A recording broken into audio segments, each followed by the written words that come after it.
Hi hello ನಮಸ್ಕಾರ ಸ್ನೇಹಿತರೆ, welcome back to my YouTube channel. So ಇವತ್ತಿನ ವಿಡಿಯೋ ಬಂದು ವಾಚ್ ಅವರ್ ಹೆಂಗೆ ಕಂಪ್ಲೀಟ್ ಮಾಡ್ಕೋಬೇಕು ಮತ್ತು ನಮ್ಮ ವಿಡಿಯೋ ಮೇಲೆ ವ್ಯೂಸ್ ಬರ್ತಾ ಇಲ್ಲ, ಹೆಂಗೆ ಮಾಡಬೇಕು ಏನು ಅಂತ ಗೊತ್ತಿಲ್ಲ ಸ್ವಲ್ಪ ಜನರಿಗೆ. ಇವಾಗ ಹೊಸದಾಗಿ ಚಾನಲ್ ಮಾಡೋರಿಗೂ ಗೊತ್ತಿಲ್ಲ ಅಂತ ಅಂದ್ಕೊಂಡಿರ್ತೀನಿ. ಸೊ ಅದಕ್ಕೋಸ್ಕರ ಯಾವ ಥರ ಸಬ್ಸ್ಕ್ರೈಬರ್ ಮಾಡ್ಕೋಬೇಕು ಅಂತಲೂ ಹೇಳ್ಕೊಡ್ತೇನೆ. ಸೊ ನನ್ನ ಒಂದು ಎಕ್ಸ್ಪೀರಿಯನ್ಸ್ನ ನಾನು ಶೇರ್ ಮಾಡ್ತೇನೆ. ಸೊ ಅದೇ ಥರ ನೀವು ಕೂಡ ಮಾಡಿ. ನಾನು ಸ್ವಲ್ಪ ಮಿಸ್ಟೇಕ್ಗಳನ್ನು ಮಾಡಿರ್ತೇನೆ. ಸೊ ಆ ಮಿಸ್ಟೇಕ್ಗಳನ್ನು ಇವಾಗ ಯಾರು ಯೂಟ್ಯೂಬರ್ಸ್ ಇದ್ದೀರಾ, ಯಾರ್ದು ವಾಚ್ ಅವರ್ ಕಂಪ್ಲೀಟ್ ಆಗಿಲ್ಲ, ಸಬ್ಸ್ಕ್ರೈಬರ್ ಕಂಪ್ಲೀಟ್ ಆಗಿಲ್ಲ, ಅದನ್ನು ಫಾಲೋ ಮಾಡಿ ಅಂತ ಹೇಳ್ತೇನೆ. ಯಾಕಂತಂದರೆ ಇವಾಗ ಒಂದು ಅನುಭವ ಆದ್ರೇ ಎಲ್ರಿಗೂ ಗೊತ್ತಾಗುತ್ತೆ ಯಾವ ಥರ ಏನು ಹೆಂಗೆ ಅಂತ. ಸೊ ಎಕ್ಸ್ಪೀರಿಯನ್ಸ್ ಆಗೋವರೆಗೂ ಯಾರಿಗೂ ಏನೂ ಗೊತ್ತಿರಲ್ಲ. ಸೊ ಟಿಪ್ಸ್ ಕೊಡಿ ಅಂತ ಕೇಳ್ತಾ ಇದ್ರು ಸ್ವಲ್ಪ ಜನ. ಯಾಕಂತಂದರೆ ನಾನು ಬೇಗನೆ ಮೋನೋ ಮಾಡಿಕೊಂಡೆ. ಮೋನೋ ಮಾಡ್ಕೊಳ್ಳೋದು ಕಷ್ಟ ಇದೆ. ಸೊ ಅದಕ್ಕೋಸ್ಕರ ಹೇಳ್ತಾ ಇದ್ದೇನೆ. ನಾನು ಮಾಡ್ಕೊಂಡಿರೋದು ಕೇವಲ 3 ತಿಂಗಳಲ್ಲಿ ಮೋನೋ ಮಾಡಿಕೊಂಡೆ. ಇದಕ್ಕಿಂತ ಬೇಗನೂ ಮೋನೋ ಮಾಡ್ಕೋಬೋದು, ಇಲ್ಲ ಅಂತ ನಾನು ಹೇಳಿಲ್ಲ. ಲಕ್ ಅನ್ನೋದು ಒಂದು ಇಂಪಾರ್ಟೆಂಟ್ ಇರುತ್ತೆ. ಒಬ್ಬರು ಎಷ್ಟು ಕಷ್ಟಪಟ್ಟರು ವಾಚ್ ಅವರ್ ಆಗಲ್ಲ, ಸಬ್ಸ್ಕ್ರೈಬರ್ ಕೂಡ ಆಗಲ್ಲ. ಸೊ ಅಂಥವ್ರಿಗೆ ನನ್ನೊಂದು ಇಷ್ಟು ಟಿಪ್ಸ್ಗಳನ್ನು ನಾನು ಹೇಳ್ಕೊಡ್ತೇನೆ. ಸೊ ಒಂದೊಂದಾಗಿ ಹೇಳ್ತಾ ಹೋಗ್ತೇನೆ, ಅದನ್ನು ನೀವು ಫಾಲೋ ಮಾಡ್ಕೊಂಡು ಹೋಗಿ, ನಿಮಗೂ ಕೂಡ ಸಕ್ಸಸ್ ಸಿಗುತ್ತೆ.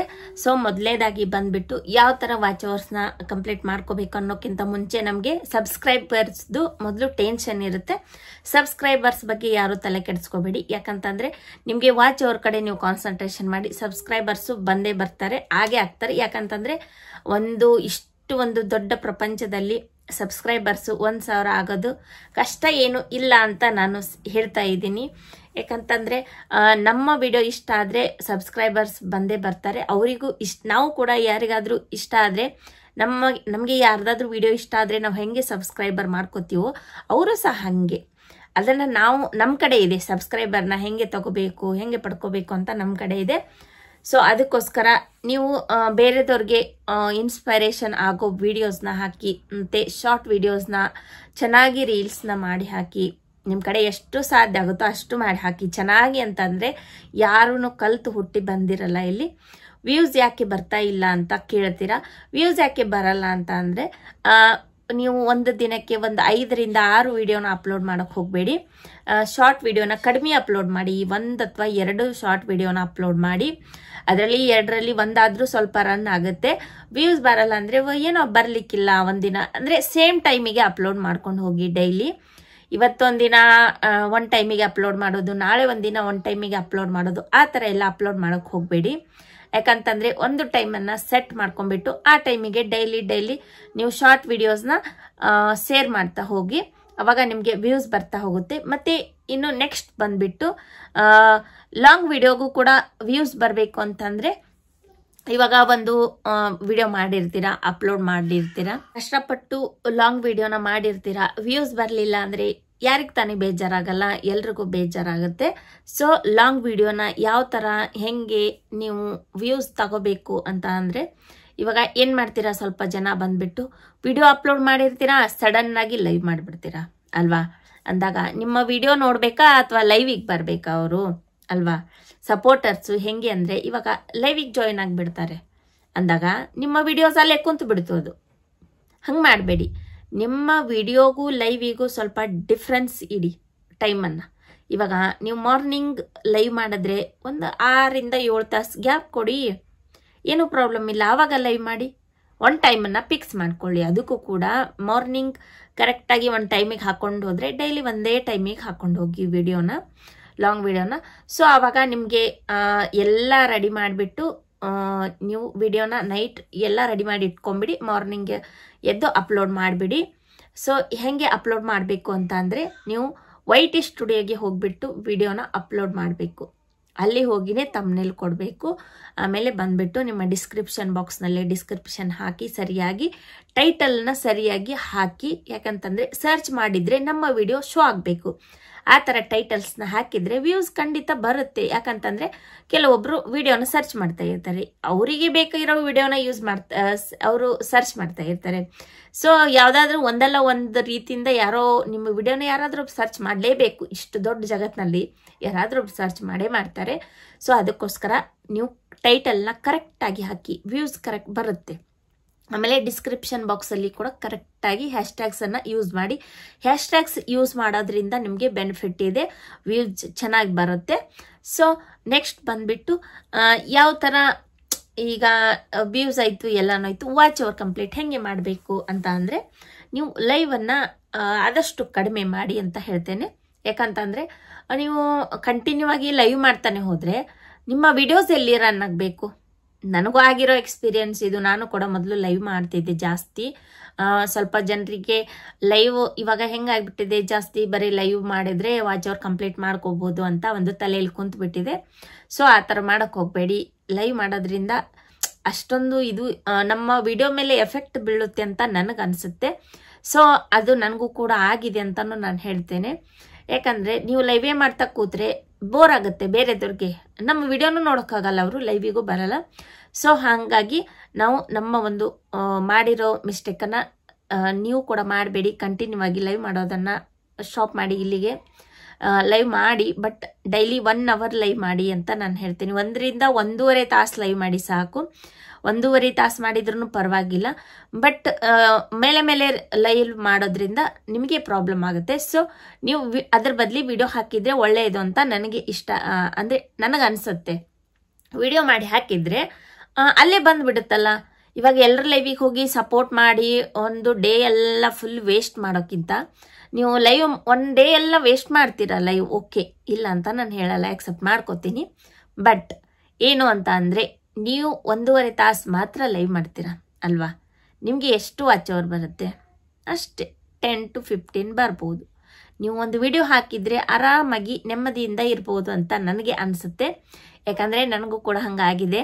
ಎಲ್ಲರ ಲೈವಿಗೆ ಹೋಗೋದು, ಸಪೋರ್ಟ್ ಮಾಡೋದು, ತಲೆ ಎಲ್ಲ ಬಿಸಿ ಮಾಡ್ಕೊಳ್ಳೋದು, ಆಮೇಲೆ ಅದರಿಂದ ತಲೆನೋವು, ಕಣ್ಣು ಬರುತ್ತೆ, ಆಮೇಲೆ ಸರಿಯಾಗಿ ಊಟ ಆಗಲ್ಲ, ನಿದ್ದೆ ಆಗಲ್ಲ.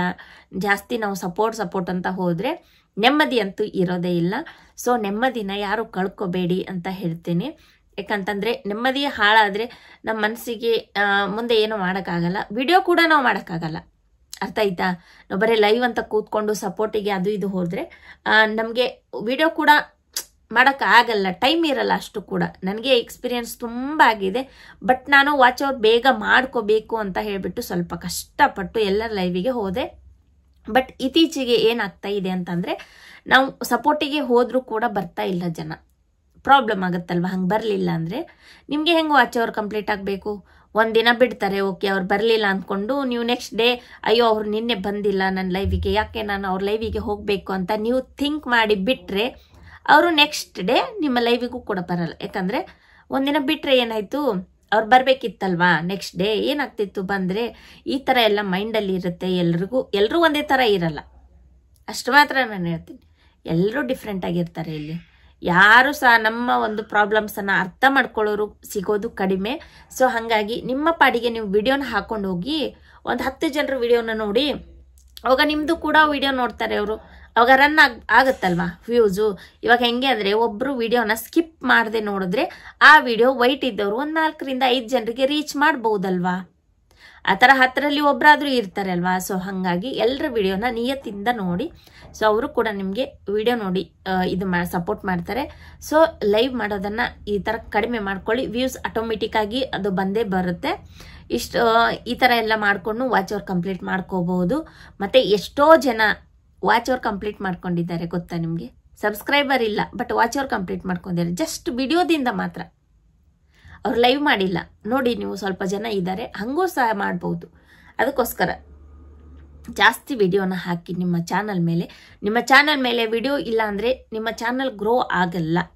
ಮೊದಲೇ ಮತ್ತು ಇದು ನಿಮ್ಮ ಚಾನಲ್ ಗ್ರೋ ಆಗಬೇಕು, ವ್ಯೂಸ್ ಬರಬೇಕು ಅಂದರೆ ನೀವು ವಿಡಿಯೋನ ಅಪ್ಲೋಡ್ ಮಾಡಿ, ಒಂದೇ ಟೈಮಿಗೆ ಅಪ್ಲೋಡ್ ಮಾಡಿ. ಮೇನ್ ಅದು ಇಂಪಾರ್ಟೆಂಟ್. ಒಂದೇ ಟೈಮ್, ಡೈಲಿ ಫಿಕ್ಸ್ ಟೈಮಿಗೆ ಅಪ್ಲೋಡ್ ಮಾಡ್ಕೊಂಡು ಹೋಗಿ, ಏನೂ ಪ್ರಾಬ್ಲಮ್ ಆಗಲ್ಲ. ಬೇಗ ನೀವು ರೀಚ್ ಆಗ್ಬೋದು ವಾಚ್ ಅವರ್ನ. ಡೈಲಿ ಸಾಕು ನಿಮಗೆ 1 ಇಯರಲ್ಲಿ ರೀಚ್ ಆಗ್ಬೋದಲ್ವಾ? ಡೈಲಿ ಒಂದು 15 ಬಂದರೆ ಸಾಕು.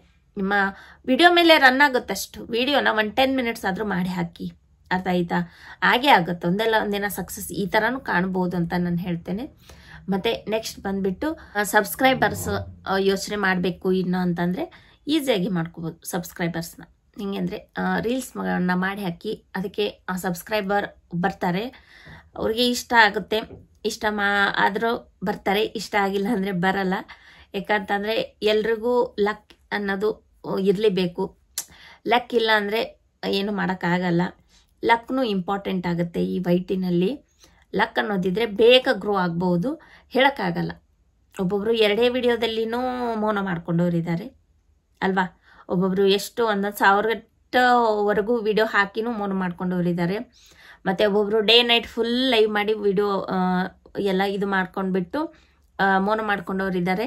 ಮತ್ತು ಕೆಲವೊಂದು ಜನ ಡೈಲಿ ಬರೀ ವಿಡಿಯೋ ಹಾಕೊಂಡು ಹೋಗಿನೇ ಮೌನ ಮಾಡ್ಕೊಂಡವರು ಇದ್ದಾರೆ. ಸೊ ಅದಕ್ಕೋಸ್ಕರ ನಾನು ಹೇಳ್ತಾ ಇದ್ದೇನೆ, ಈ ಥರ ಎಲ್ಲ ಮಾಡಿದರೆ ನಾವು ಬೇಗ ಕಂಪ್ಲೀಟ್ ಮಾಡ್ಕೋಬೋದು. ಅರ್ಥ ಆಯ್ತಾ? ಯಾಕೆ ವ್ಯೂಸ್ ಬರಲ್ಲ ಅಂತ ಟೆನ್ಷನ್ ಏನು ತಗೋಬೇಡಿ. ವ್ಯೂಸ್ ಒಂದಿನ ಬಿಟ್ಟರೆ ಇನ್ನೊಂದು ದಿನ ಆದರೂ ಬಂದೇ ಬರುತ್ತೆ. ಸೊ ನಾವು ಫಿಕ್ಸ್ ಟೈಮನ್ನು ಮೇಂಟೈನ್ ಮಾಡಬೇಕು. ಯಾಕಂದರೆ ನಮಗೆ ಒಂದು ರೂಲ್ಸ್ ಅದನ್ನು ನಾವು ಫಾಲೋ ಮಾಡಬೇಕು. ಮತ್ತು ಕಮ್ಯುನಿಟಿ ಗೈಡ್ಲೈನ್ಸ್ ಇರುತ್ತೆ ವೈಟಿನಲ್ಲಿ, ಅದನ್ನು ಕೂಡ ಫಾಲೋ ಮಾಡಬೇಕು. ಕಾಫಿ ಸ್ಟ್ರೈಕು ಈ ಥರ ಎಲ್ಲ ಬರೋ ಥರ ಯಾರೂ ಮಾಡೋಕ್ಕೆ ಹೋಗಬೇಡಿ. ಯಾಕಂತಂದರೆ ಕಾಫಿ ಸ್ಟ್ರೈಕ್ ಈ ಥರ ಏನಾದರೂ ಬಂದರೆ ಪ್ರಾಬ್ಲಮ್ ಆಗುತ್ತೆ. ಸೊ ಅದಕ್ಕೋಸ್ಕರ ಹಾಗೆ ಮಾಡಬೇಡಿ. ಆಮೇಲೆ ಇಷ್ಟೆಲ್ಲ ಫಾಲೋ ಮಾಡ್ಕೊಂಡು ಹೋಗಿ, ಆಟೋಮೆಟಿಕ್ ತಾನಾಗಿ ನಿಮ್ಮ ಚಾನಲ್ ಗ್ರೋ ಆಗುತ್ತೆ, ಬೇಗ ಮೌನನೂ ಆಗುತ್ತೆ. ಸೊ ನನ್ನ ವಿಡಿಯೋ ಯಾರಿಗೆಲ್ಲ ಇಷ್ಟ ಆಗಿದ್ರೆ ಒಂದು ಕಮೆಂಟ್ ಹಾಕಿ, ಲೈಕ್ ಕೊಡಿ, ಮತ್ತು ಸಬ್ಸ್ಕ್ರೈಬ್ ಮಾಡ್ಕೊಂಡಿಲ್ಲ ಅಂದರೆ ಸಬ್ಸ್ಕ್ರೈಬ್ ಮಾಡಿಕೊಂಡು ನೋಟಿಫಿಕೇಷನ್ನ ಆನ್ ಮಾಡ್ಕೊಳ್ಳಿ. ಎಲ್ಲರಿಗೂ ಥ್ಯಾಂಕ್ ಯು. ಮತ್ತು ನಾನು ನಿಮಗೆ ಮುಂದಿನ ವಿಡಿಯೋದಲ್ಲಿ ಬೇರೆ ಒಂದು ಕಂಟೆಂಟ್ ಜೊತೆಗೆ ಸಿಗ್ತೇನೆ. ಅಲ್ಲಿವರೆಗೂ ಬೈ ಬಾಯ್, ಟೇಕ್ ಕೇರ್.